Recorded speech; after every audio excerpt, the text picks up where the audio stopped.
السلام علیکم ورحمۃ اللہ وبرکاتہ۔ دوستو، آج کی اس ویڈیو میں ہم چوتھے خلیفہ حضرت علی رضی اللہ تعالیٰ عنہ کے حالات و کمالات کا تذکرہ سماعت فرمائیں گے۔ خاتم الخلفاء امام الاولیاء حضرت علی مرتضیٰ رضی اللہ تعالیٰ عنہ، آپ رسول اللہ صلی اللہ علیہ وسلم کے چچا زاد بھائی اور داماد ہیں۔ آپ کے والد کا نام ابو طالب مشہور ہے۔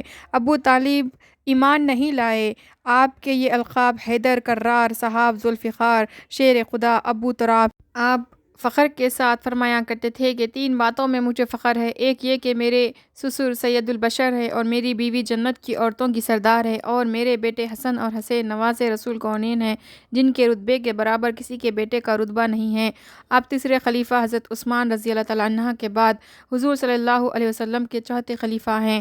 حضور خاتم الانبیاء ہیں اور آپ خاتم الخلفاء ہیں۔ حضرت عثمان رضی اللہ کے شہید ہونے سے مسلمانوں میں جھگڑے فساد پھیل گئے۔ منافق بے دین لوگوں نے اتفاق نہ ہونے دیا اور مسلمانوں کو لڑاتے رہے، اس لیے آپ کی خلافت میں کوئی شہر فتح نہ ہو سکا اور آپ کی تمام زندگی لڑائی اور جھگڑوں میں گزری۔ کئی ہزار آدمیوں کی جماعت آپ کے خلاف ہو گئی۔ ان کو خارجی کہتے ہیں۔ بعض شیعہ مذہب کے لوگ حضرت ابو بکر رضی اللہ تعالیٰ عنہ اور حضرت عمر رضی اللہ تعالیٰ عنہ اور حضرت عثمان رضی اللہ تعالیٰ عنہ پر اعتراض کرتے ہیں اور برا کہتے ہیں۔ اسی طرح خارجی مذہب کے لوگ حضرت علی رضی اللہ تعالیٰ عنہ کو برا کہتے ہیں۔ اہل سنت والجماعت کے نزدیک یہ دونوں فرقہ غلطی پر ہے۔ جب خارجی لوگوں نے حضرت علی رضی اللہ تعالیٰ عنہ کو برا کہنا شروع کیا تو اہل سنت والجماعت کے علماء نے حضرت علی رضی اللہ تعالیٰ عنہ کے نام مبارک کے ساتھ یعنی برگزیدہ کرے اللہ تعالیٰ منہ مبارک آپ کا۔ دوستو، اب فتح خیبر اور حضرت علی رضی اللہ تعالیٰ عنہ کی کرامت سماعت فرمائیے۔ خیبر میں کئی قلعے تھے، سب فتح ہو گئے، اور جو قلعہ سب سے بڑا تھا وہ فتح نہ ہوا۔ رسول خدا صلی اللہ علیہ وسلم نے حضرت علی شیر خدا کو اپنی زرہ پہنائی اور اپنی تلوار ذوالفقار آپ کے گلے میں ڈالی اور لڑائی کا جھنڈا آپ کے ہاتھ میں دیا اور ارشاد فرمایا: اے علی، تم شیر خدا ہو، جب تک تم کو خدا فتح نہ دے پیچھے مڑ کر نہ دیکھنا، مگر پہلے خیبر کے لوگوں کو دین اسلام کی طرف بلانا۔ اگر وہ مسلمان نہ ہو اور لڑنا چاہتے ہو تو پھر ان سے لڑنا۔ بس آپ سرکار دو عالم صلی اللہ علیہ وسلم کا یہ حکم سنتے ہی بہادروں کی فوج لے کر خیبر پر جا پڑے اور قلعے کے پیچھے زمین پر اپنا جھنڈا گاڑ دیا۔ ایک یہودی عالم نے آپ سے پوچھا کہ تم کون ہو اور تمہارا نام کیا ہے؟ آپ نے فرمایا: میرا نام علی ہے اور ابو طالب کا بیٹا ہوں، اور اللہ کے رسول حضرت محمد مصطفیٰ صلی اللہ علیہ وسلم نے مجھ کو شیر خدا بنایا ہے۔ یہ جواب سن کر وہ بہت پریشان ہوا اور اپنے لوگوں سے کہا: اے بھائیو، خبردار ہو جاؤ، اس آدمی کا حلیہ ہماری کتاب میں لکھا ہے، یہ بہت بڑا بہادر ہے۔ جب تک وہ ہمارے قلعے کو فتح نہ کر لے گا، قدم پیچھے نہ رکھے گا۔ بہتر یہ ہے کہ تم اس سے صلح کر لو۔ مگر وہ لوگ نہ مانے، اور ان میں سے ایک بڑا بھاری پہلوان برچھی لے کر قلعے سے باہر آیا اور آتے ہی مسلمانوں پر حملہ کر دیا اور کئی مسلمان شہید کر دیے۔ آپ دوڑ کر اس پر ایسا حملہ کیا کہ مردود ایک ہی وار میں دوزخ میں گیا۔ پھر اس کا بھائی مرجب آپ کے سامنے بدلہ لینے آیا اور آپ سے کہا کہ تجھے خبر نہیں کہ میری بہادری تمام خیبر میں مشہور ہے؟ تو میرا کیا مقابلہ کر سکتا ہے؟ آپ نے فرمایا کہ مردود کیا بکتا ہے، تجھے میری خبر نہیں کہ میں شیر خدا ہوں؟ یہ سنتے ہی اس نے ایک دم بڑے زور شور سے آپ پر حملہ کیا۔ آپ نے اس کے حملے کو روکا اور تلوار ذوالفقار اس کے سر پر ایسی ماری کہ اس کے سینے کو کاٹتی ہوئی زمین میں گھس گئی اور وہ خدا کا دشمن 2 ٹکڑے ہو کر زمین پر گرا اور دوزخ میں پہنچا۔ اسی طرح جو بے ایمان بہادر آپ کے سامنے آتا، آپ اس کو ایک ہی وار میں قتل کر دیتے۔ یہ حال دیکھ کر ان لوگوں کے ہوش اڑ گئے اور سب بھاگ کر قلعے میں جا چھپے اور قلعے کا دروازہ بند کر لیا۔ قلعے کا کواڑ 800 من کا تھا۔ آپ نے اس میں ایک ایسا مکہ مارا کہ تمام قلعہ ہل گیا اور اس کی دیوار گر پڑی اور کواڑ الگ ہو گیا۔ آپ نے اس کواڑ کو اٹھا کر ایک طرف رکھ دیا۔ یہ آپ کی کرامت تھی، اور اسلامی فوج قلعے میں داخل ہو گئی اور آپ نے خیبر پر قبضہ کر لیا۔ پھر آپ حضور صلی اللہ علیہ وسلم کی خدمت میں حاضر ہوئے۔ حضور صلی اللہ علیہ وسلم نے آپ کو گلے سے لگا لیا اور آپ کی پیشانی پر بوسہ دیا اور فرمایا: اے ابو الحسن، میں تم سے بہت خوش ہوں۔ آپ حضور صلی اللہ علیہ وسلم کے یہ محبت بھرے الفاظ سن کر رو پڑے۔ حضور صلی اللہ علیہ وسلم نے فرمایا کہ اے علی، شیر خدا تم کو مبارک ہو کہ میں اکیلا ہی تم سے خوش نہیں ہوں، بلکہ اللہ تعالیٰ اور اس کے فرشتے بھی تم سے خوش ہے۔ سبحان اللہ، کیا عالی شان ہے۔ حضرت علی کرم اللہ وجہ کی برا کہنے والوں کی عقلیں ماری گئی ہیں، خدا ہدایت دے ان کو۔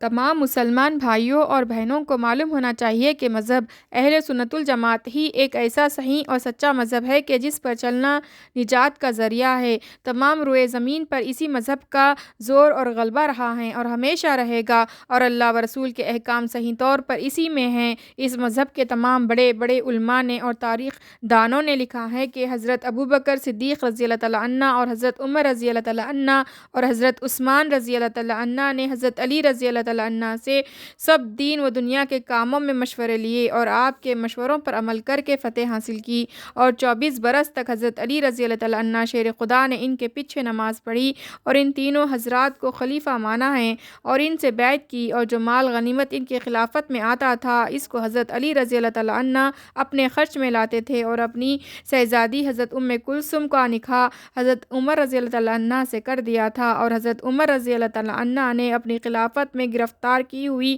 شہزادی حضرت شہربانو حضرت امام حسین کو دی، اور وہ حضرت امام زین العابدین کی والدہ تھی۔ اب غور کرنے کی اور سمجھنے کی بات یہ ہے کہ جب تینوں خلیفہ اللہ کی پناہ غاصب حق ماننے والے اور کافر تھے، باقول نا واقف لوگوں کے، تو ان کا جہاد کیسے درست ہوا، اور ان کی خلافت میں گرفتار کی ہوئی خاتون حضرت شہربانو حضرت امام حسین کے لیے کیسے حلال ہوئی، اور حیدر کرار رسول خدا صلی اللہ علیہ وسلم کے علم کی بہار حضرت علی مرتضیٰ رضی اللہ نے 24 برس تینوں خلیفوں کے پیچھے کیسے نماز پڑھی۔ اگر ان سے ڈر کر نماز پڑھی یا ان کو دھوکہ دیتے رہے تو یہ بات آپ کی شان عظیم کے خلاف ہے اور بہتان عظیم ہے۔